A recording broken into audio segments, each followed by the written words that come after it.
निवेदन करूंगा आप सभी लोग बैठ जाएं। बैठ जा भैया, सभी लोग आराम से बैठ जाओ। हमारे बड़े भ्राता ब्रजेश कुमार शास्त्री जी मंच पे आसीन हैं। थोड़ी शांति बनाए रखें। और भैया हमें तो स्वर्ग में मसीह है, आप पूरे दिन वहां चिल्लाएं, अब यहाँ आ जाओ तो जबरदस्ती हमें घेर के वहां उतार लेता है, हम क्या करें। देखते हैं थोड़ी देर जहां प्रसंग चल रहा था, सुदामा की गरीबी को जब भगवान ने दूर किया और बताया है हमारे विशेष शास्त्री ने कि अब केवल परीक्षित मोक्ष की कथा रह गई है। तो देखते हैं 2 मिनट और उसके बाद यहां से भागेंगे। क्यों भागेंगे? हम जहां से भागेंगे कि आज 9 दिन हो गए, मतलब घर पे हवन चल रहा है, सत्संग चल रहा है। पत्नी ने हमारी ने कही कि अब कदम हम पानी ना पिए, हमने ठीक मत पिया। फिर बोली अब हम बतासे, हमने ना सो हलवा पूरी और फिर 2 बोरी हमने लड्डू करवाए, हमने बटवाओ। सो घरे लड्डुआ बट रहे हैं और यहाँ हम बिना मतलब में चिल्लाए रहे हैं। और सवेरे तो कह रहे हमसे कही कि तुम ऐसो करो, आज कथा में जय हो ना, हम नहीं जय ना तो फिर खाए का जय में तो है ही है। यानी गुलशन यादव की तरफ से 101 रुपया कामना करते हैं भगवान से। अरे गुलशन यादव मेरे लंगारे हरो तो मैं भूला,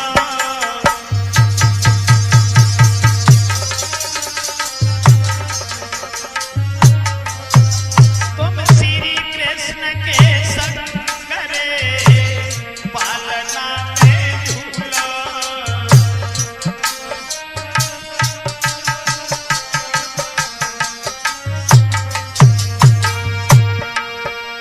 मेरे लाल मुख भर मेरे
ये देखते हैं थोड़ी देर जहां प्रसंग चल रहा था,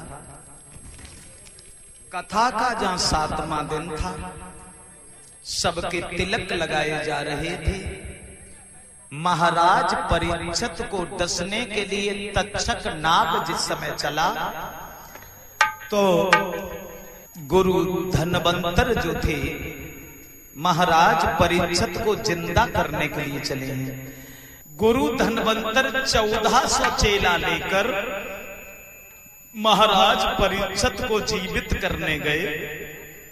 तक्षक ने धोखा दे दिया। तक्षक कहने लगा, कहां जा रहे हैं आप? जवाब दिया, महाराज परीक्षित को डसने के लिए। धनवंतर कहने लगे, चलो हम जिंदा करने जा रहे हैं, तुम डसने जा रहे हो, आओ दो दो हाथ हमारे तुम्हारे यही हो जाएं। बोले ठीक है। तक्षक ने वृक्ष में फुसकार लगाई तो पेड़ जल गया और धनवंतर ने नजर घुमाई तो वृक्ष हरा भरा बन गया। तक्षक सोचने लगा, अब ये अगर पहुंच गए तो परीक्षित जरूर जिंदा हो जाएंगे और श्रृंगी ऋषि का श्राप झूठ हो जाएगा। तो छड़ी बन गया और छड़ी बन करके रास्ता में लेट गया। धनवंतर ने सोता समझ के उठाया, कंधे पे रखा, लेकिन तक्षक ने पीठ में डस लिया। धनवंतर की जहां तक नजर पहुंच जाती थी वहां तक जहर नहीं रहता था। चेलों से कहा कि पीठ के ऊपर मेरी नजर नहीं पहुंचेगी, अब हम क्या करें? बोले, गुरुजी कोई उपाय? जवाब दिया, हाँ, हमें जमीन में गाड़ दो, 3 महीना तक ढाक बजाओ। तो चेला सब ढाक बजाने लगे। तक्षक फिर पहुंच गया। क्या कर रहे हैं आप लोग? क्या कर रहे हो? लेकिन चेलों ने धनवंतर की ढाक बजाना बंद नहीं की। ढाक बजाना, अरे मीठी बोली कोई लगी, सुन कौवा रे, मीठी बोली कोई लगी, सुन कौवा रे,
चिल्ला रहे हो? गुरुजी को जमीन में गाड़ दिया। अगर वो मर गए हो तो तुम काहे को मरे जा रहे हो? उखाड़ के देख लो, अगर जिंदा है तो ढाक बजाओ, बिना मतलब में काहे को चिल्ला रहे। देखो भैया कैसे जिंदा है कहना। और जो धनवंतर को उखाड़ा, धनवंतर बोले अब चाहे कुछ भी करो, अब हम नहीं बचेंगे, और अब भी अगर कुशल चाहते हो तो मेरे मांस को 1400 खा जाओ। तो एक नहीं, अरे हुई हो 1400 धनवंतर।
गुरु धनवंतर ने जिस समय ये कहा कि मेरे मांस को लेकर के 1400 खा जाओ, तो सब हमारी तरह से विद्वान बन जाओगे। गुरु जी खत्म हो गए, थोड़े थोड़े मांस को हड्डियों में रखने के लिए रख दिया। ब्राह्मण बनकर तक्षक ने वो सब हड्डियां गंगा जी में फेंकवा दी, सब डूबी गई। एक बंगाल में पहुंच गई। बंगाल की एक धोबिन अपने पति से नाराज होकर गंगा जी में कूदने आई थी, लेकिन हड़िया पड़ गई हाथ, खुशी भोगा तहियो भुलसायो, तो आम सकुलो पहचान रे धोबिन ने फौरन खाया।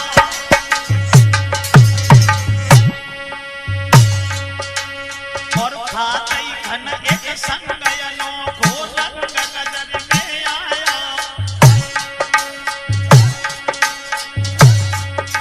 हुई गई जादू में निपुण सबे सिखलाया। गुरु धनवंतर के मांस को बंगाल की एक स्त्री खा गई, वो जादूगरनी बन गई, और बंगाल में लौटकर उसने हर स्त्री को जादू सिखाया। जादू सीखने वाली महिलाएं कछु कुआरी है रे कछु प्यारी है, जादू नहीं सिखाई है।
जादूगरनी बन गई, बंगाल की हर स्त्री को जादू सिखाया।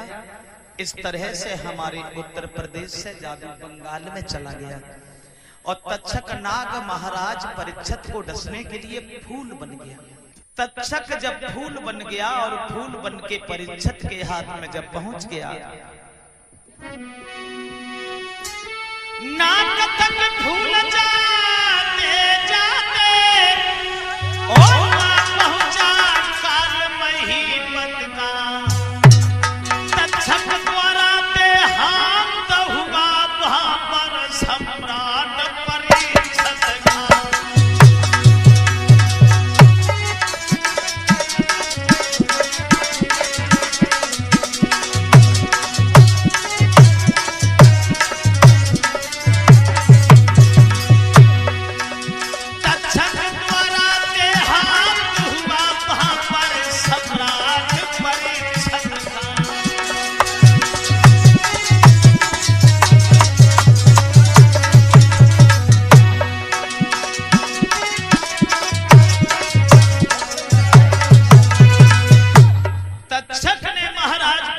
को जब नाक में डस लिया, जिनके लिए विमान आया, जिस पर बैठ करके स्वर्ग धाम के लिए प्रस्थान करते हैं, बोलिए परीक्षित महाराज की। माफ कीजिएगा, कथा तो यही प्रारंभ होती है। अब बच्चों की बड़ी इच्छा है तो एक लाइन वो सुना देता हूं और उसके बाद मुझे भागना है, क्योंकि भागेंगे नहीं घर पे, संजा को लड़ाई हुई है, क्या फायदा। तो हजरत हम सांची कहता है, अधिकारी बाहर ही तो हो, तो है घर है तो चपरासी हुआ रात हुए। देखो ये बच्चे जो कह रहे हैं बार बार, राजपूत कैसेट में हमने ये लाइन गाई थी, ज्यादा लंबा गाना नहीं है, एक लाइन है, केवल एक लाइन। मैंने ये सोचा था कि जैसे कोई गीत जब हिट हो जाए, कोई गाना हिट हो जाए, तो उसके ऊपर जितने कलाकार हैं सब लग जाते हैं। जैसे अभी कुछ दिन पहले गीत चला था, तू एक बार है जा जा जा जा, ऐसे ही एक गाना फिल्म वालों ने गाया। अब देखो गाना एक है, कलाकार अनेक हैं, तो एक गाना का अनेक कलाकार कैसे कैसे उसका ऑपरेशन करते हैं। फिल्म वालों ने गाया कि ये पर्दा हटा दे,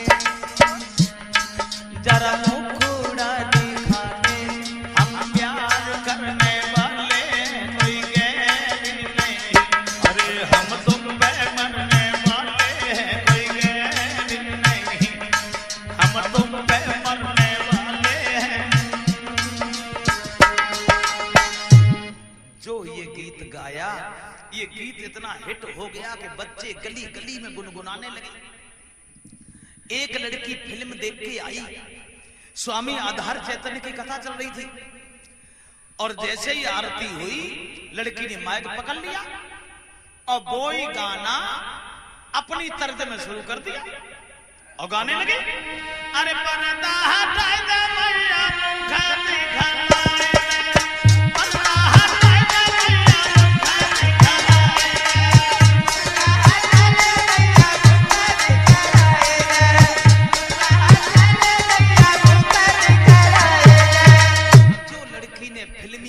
गाया। स्वामी आधार चैतन्य सोचने लगे इस गीत को तो हम भी गाएंगे। जैसे ही रात में प्रोग्राम हुआ तो आधार चैतन्य जी कीचक वध की कहानी गा रहे थे, तो बोले, देखिए हमारे नौजवान साथियों, उम्र तो 65 साल की है, लेकिन नौजवान साथियों आज भी कहते हैं। देखिए हमारे नौजवानों, जिस समय भीम द्रौपदी का रूप धारण करने के बाद में गया है, और कीचक ने जब देखा तो बोला, क्या बोला? अब वही फिल्मी गाना आधार जी ने अपने तर्ज में गाया, अरे तू जल्दी पर्दा हटाए दे, कोई अपना मुख दिखलाए दे, हम प्यार करने वाले हैं धीरे धीरे, हम तुम पे मरने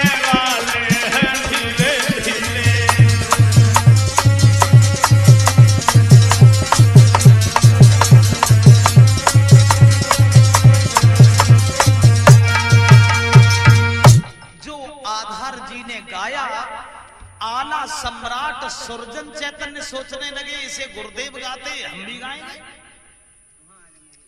और वो ही गाना सुरजन चैतन्य ने गाया अपनी तर्ज में और बोले, देखिए हमारे नौजवान साथियों, लाखन जिस समय कन्नौज में पहुंचे हैं और महारानी पद्मा जिस समय अपने पति को आते हुए देखती है, हम अमर दोस्तों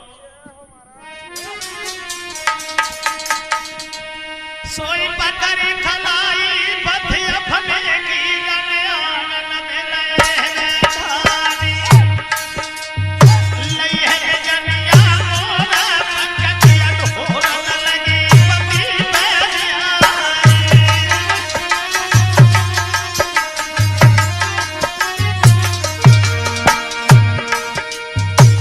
अब वही फिल्मी गाना सुरजन ने अपने अंदाज में गाया। लाखन पद्मा से बोले हैं, एक पन्ना हटाना मुख दिखलाई नहीं हवाई में चली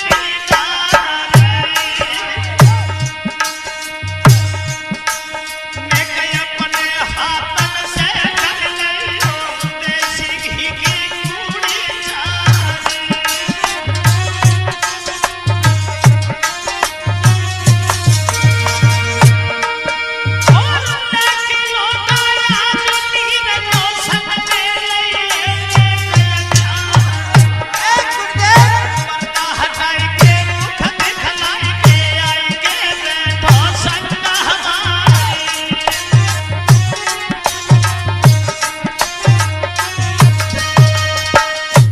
सुरजन चैतन्य ने ये गीत गाया, ब्रजेश शास्त्री सोचने लगे हम काहे को पीछे रह जाए, हम भी गाएंगे, बाद में नंबर आओ क्योंकि बाद में पैदा ही भाई करेगा। अब वो ही फिल्मी गाना ब्रजेश शास्त्री ने रोड से उतारा, खड़ंजा पे डाल दिया और गाते हुए चल दिए कि पर्दा को हटाई दे रे मेरी मुखड़ा दे नदी खाई।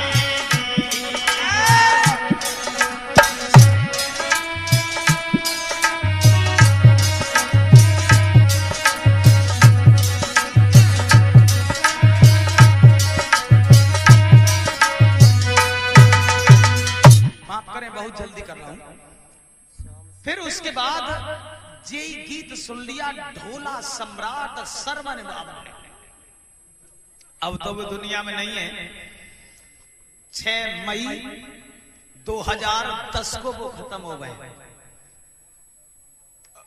जब बीमार थे तब हमें बुलाया था। हमें कलाकारों से बड़ा प्यार रहता है, चाहे कोई भी हो कैसा भी हो, अगर कलाकार है तो हमें बड़ा प्यार रहता है। तो हमें बुलाया, हम गए। 4 मई को हम गए और 6 मई को वो खत्म हो गए, आज से 2 साल पहले। तो सरवन बाबू अब जेई फिल्मी गाना कैसे गाते हैं?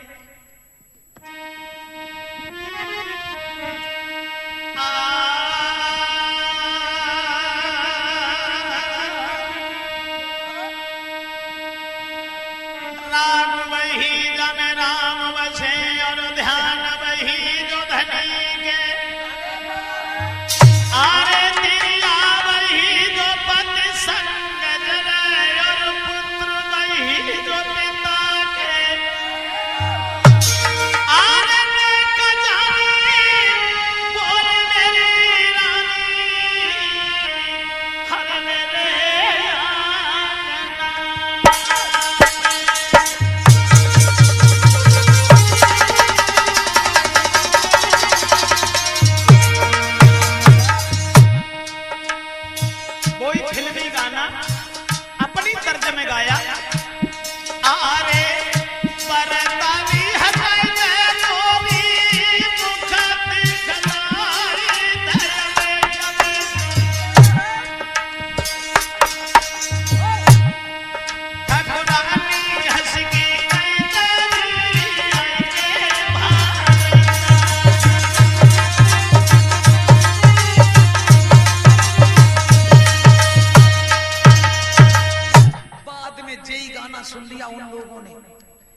न पुरुष न स्त्री। बोले इसे तो मैं भी गाऊंगी, मैं काहे को पीछे रह जाऊं। अपनी तर्ज में गाने लगे। अरे पर्दा हटा दे मेरी जान, मुख दिखलाए दे। पर्दा हटा दे मेरी जान, मुख दिखलाए दे।